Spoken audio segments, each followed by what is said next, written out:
Right now, there is a kid finishing parents' evening in a heated discussion with his mother, saying, why does he have to study subjects he will never ever use in his life?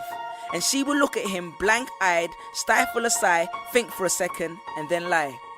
She'll say something along the lines of, you know, to get a good job you need a good degree, and these subjects will help you get a good degree. We never had this opportunity when I was younger. And he will reply, but you were young a long time ago, weren't you, Mum?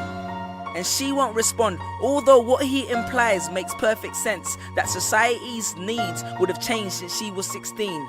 But she will ignore him, grip his hand more sternly, then drag him to the car. But what she doesn't know is that she didn't ignore him just to shut him up. She didn't lie because they were just returning from parents' evening and an argument in the hallway would look bad on her resume. She won't lie because she's just spent the last 1 hour convincing a stern-faced teacher that she will ensure that her child studies more at home. No, she will lie simply because she does not know any better herself. Although her whole adult life she has never used or applied Pythagoras' theorem, pathetic fallacy, and still does not know the value of x, she will rely on society to tell her that her child, who has one of the sharpest minds in the school, is hyperactive, unfocused, easily distracted, and wayward. Students, how many equations, subjects, and dates did you memorize just before an exam never to use again? How many A grades did you get which were never asked for when you applied for a job? How many times have you remembered something 5 minutes just after the teacher said stop writing, only to receive your results 1 month later to realize that you were only 1 mark short of the top grade? Does that mean remembering 5 minutes earlier would have made you more qualified for a particular job? Well, on the application form it would have. We all have different abilities, thought processes, experiences and genes. So why is a class full of individuals tested by the same means?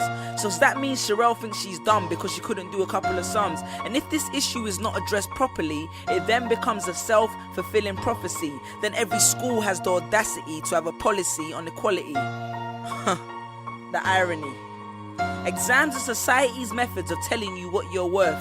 But you can't let society tell you what you are, because it's the same society that tells you that abortion is wrong but then looks down on teenage parents. The same society that sells products to promote natural hair, looks and smooth complexion, with the model on the box half photoshopped and has fake lashes and hair extensions, with pastors that preach charity but own private jets, imams that preach against greed but are all fat, parents that say they want educated kids but constantly marvel at how rich Richard Branson is, governments that preach peace but endorse wars, that say they believe so much in the importance of higher education and further learning, then why increase tuition fees every single year?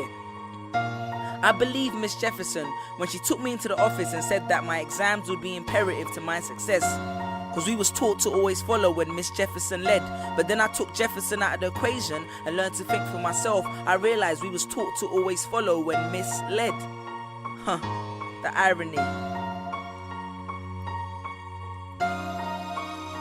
Test us with tests, but the finals are never final, because they never prepare us for the biggest test, which is survival.